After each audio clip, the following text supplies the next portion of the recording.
Hello guys, how are you doing? So if it's the first time that you are with me, I will encourage you. There is a red button here, subscribe. So basically what we are doing in this channel, we mainly are talking about how to file different kind of form, immigration form or tax return.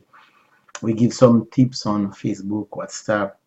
So today we're going to talk about the tax seasons. As you know, it's a different year regarding the tax season because there is a new law. Okay, so you need to stay updated about the change. Okay, today it's January 6th. It's a Sunday. What you need to know right now, while I'm talking right now, the country is in a shutdown mode. We call it a partial shutdown. That means it's not all agency, but some agency are affected. And IRS is affected. So which means right now, the internal revenue system is not working in full capacity. It's only 12% of the staff. So which means if it stay like that, if even though if you file your tax return, you're not gonna get refund. Okay, so Homeland Security, IRS, I think it's anything that is related to agriculture. So they are affected. So normally the tax season start at the end of January. That means January 25th or 29. Okay, so it if the shutdown keep going, the tax season might start in February. We don't know, but I say the tax season might start in February. Okay, so even though if this tax season start, you're gonna file your tax. Don't expect refund if we are still in shutdown. Okay. One another thing to keep in mind, even though if there is any shutdown, remember last year there is a law that require IRS to hold your refund until February 15th. So let's say the start season the start the tax season start in around January 25th, stuff like that. That's an approximation. You file your tax. If you have dependent, you got child, or you claim education credit, so you're not gonna get your refund until February 15th. That's a law. It doesn't matter if you shut down or not. Okay, so that's the first thing that you need to realize, which make these years different. Which means you cannot budget on this refund if you're gonna have refund. Okay, we know some people are gonna pay, so don't budget on your refund early because most likely you're not gonna get it that early. Okay, so and no one know when the shutdown would end.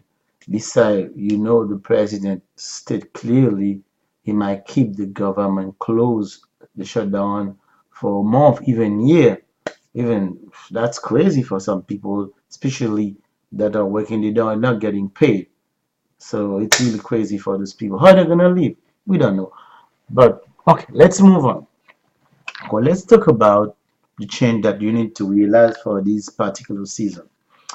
A If you check your W2, or if you can even check your paycheck, you're gonna see you pay less tax. Okay, just double check. You pay less tax this year. What it means, if you pay less tax, if you're gonna have refund, expect you're gonna have a less refund by the fact that you pay less tax. And besides, there was a notice from IRS that asks everyone to check your tax to figure out if you pay the exact amount of tax because they think so many people, they pay, less. They pay the tax they paid that wasn't right, and for those people, what's gonna happen when they're gonna file their tax? They're gonna have to pay more instead of receiving refund. So that one thing to keep in mind. It's not too late. Just double check if you pay the right amount of tax. Okay. Okay. The change. Let's go for the interesting part. So the additional tax credit, what it is, It's a credit they give for child that are under 7 years old. This year it's $2,000. That's interesting. $2,000. It's not depend of your earning. It doesn't matter, but although there is a cap limit, but it doesn't decrease or increase in with your earning. Okay, so the additional tax refund is 2,000. But keep in mind, even though it's 2,000, the one that you will receive in terms of money, cash money, is gonna be 1,400. So although the additional 600 can help you get back some of your tax you paid. So anyway, it's 2,000 and it was 1,000. So that's one thing to keep in mind, the additional tax credit. Now let's talk about the earned income credit. The earned income credit, let's see the earned income credit. What it is, the earned income credit for this year. So earned income credit, what like the more you can see in the word earned, that means it's up to your earning. So some people say, I got one child, I'm gonna get a refund. It doesn't work like that. It depends off your earning. For one child, the maximum that you can get for this year is 3,460. I'm talking about the earned credit. 3,468. Let's say if you get the maximum for the child and you get the maximum for the additional, you are around 5,000. That's interesting. So how can you get this maximum for one child?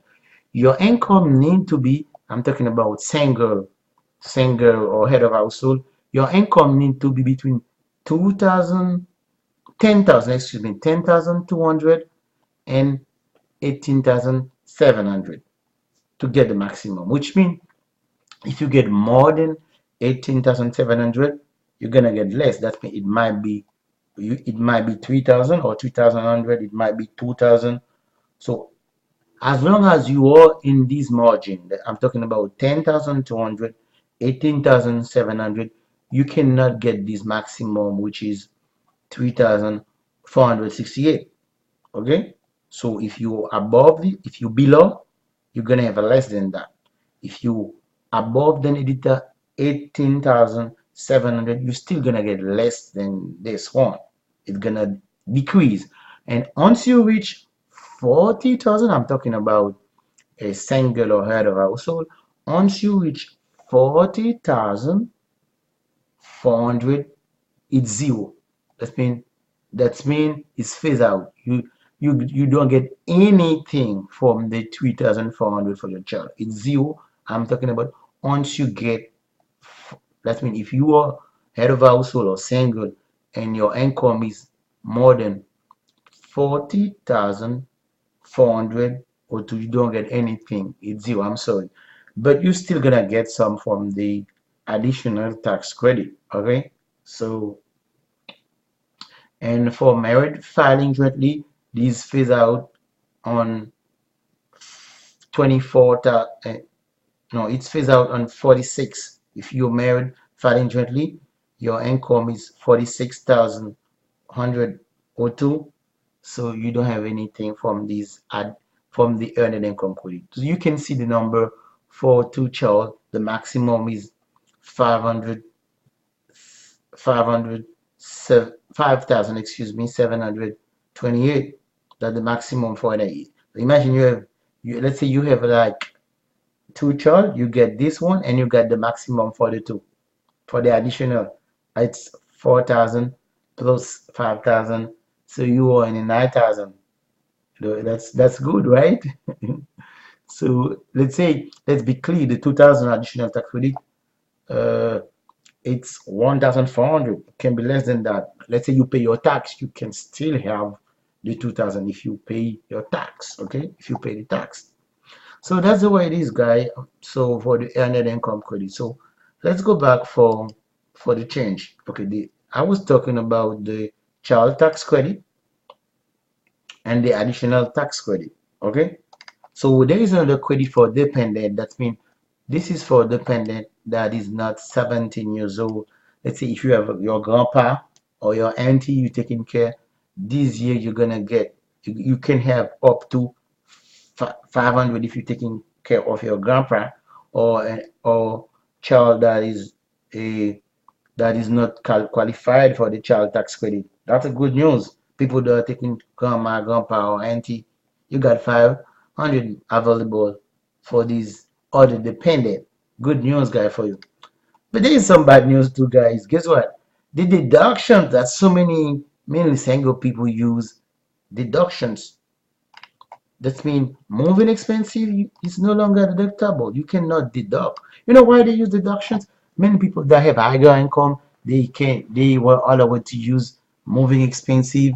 They were allowed to use let's say, oh, some item. Okay, example. You see all those deductions. Example: job search, hobby loss, investment, deduction from employee business expenses. You can no longer use them. They are gone. Okay, hobby, all the deductions are with. Let me explain to you. Those itemized deductions, it's really up to use. That can be useful some for you and not useful for another person. That's why you have the choice between the standard and the itemized deduction. But some people that these itemized were for some people that was so interesting for them, so which means they can no longer use that those deduction. Moving expensive, you can no longer use it. Uh, Only armed force can use the moving expenses. Okay. What else? Um, what remain? You can use the expense that you do, medical expense, for when you itemize it. But what you need to understand, the standard deductions also double. You see, the standard deduction, it used to be like 6,000 standard for a single person. Now it's 12,000. But again, personal exemptions, you don't have it. Imagine you used to have like 4,000 personal exemptions. You don't have it. It's gone. You can't see. Example, for a family, a large family, they are really affected. You got a personal exemption for yourself, for your wife, for all the kids. That was really interesting. Understand the idea that, especially when you got higher income, those deductions, when you use them, they they reduce your average gross income. That means you don't have them. Only the fact that the standard deductions double, but you got all a personal exemption, all those itemized deductions that are gone, which mean the fact that the standard deduction double, that you don't see really the advantage. Okay, especially when you have, let's say you are head of household, you're filing for 2 or 3 kids, you got the exemption, all the kids get exemptions. Imagine you have 3 kids, you get like 12,000 personal exemptions, and you got yourself also, you see, 16,000 personal exemptions, and you still got the standard deductions in the past. But right now, you don't have the personal exemptions. You only have the standard deductions, and almost all the items deduction, they are good. You can have them. Moving, you can have them. Let me see for state, local, it's limited though. The what do you call the state local tax payment, federal income tax is not limited to 10,000 calendar year. Limitation on this one. So you need to understand all those change. They're gonna affect your tax return this year. Um, so what we need to know also, people that are in the affordable health care, the Obamacare, you don't have no penalty. That's a good news too. There is no penalty for you. No penalty. Okay, so that's a good news. So so that's mainly those change that you need to keep in mind for this tax season. Like I told you, mainly it's gonna start because right now I'm in January 6th, so mainly it's gonna start on January 25, 29. But if the shutdown continue, that might start. I'm talking, when I talk about start, it's about when you the ta when tax preparer or you can e-file. Okay, many people are gonna tell you, oh, you can file, but what they're gonna do, they're just gonna keep your tax on the computer, on the IRS, on the IRS says it's time to go, so they're just gonna file it. But if you see a tax preparer asking you right now, understand they just want to keep you like a customer, but there's no time to file yet. Remember, I'm in January 6th. okay, right now. But another thing also, anyway, the, they are always gonna call some staff an emergency, even though they are not getting paid to start this the tax season. They're gonna process. I hope they're gonna process, but if even though if the process, if we are still in shutdown by the time the bad news is not, you're not gonna get any refund. Also, you're not gonna get any audit. Also, if we stay in shutdown mode, okay, because as it is right now, we are in shutdown mode. So that's the way it is. So if you remember, if it's the first time you are with me, there is a red button right here. It can be here, here, or here. So just click on it to stay informed about the video. Also, if you can contribute so that we can keep producing more video, there is a link for your contribution. It's really accepted. So take care of yourself, guys. See you next.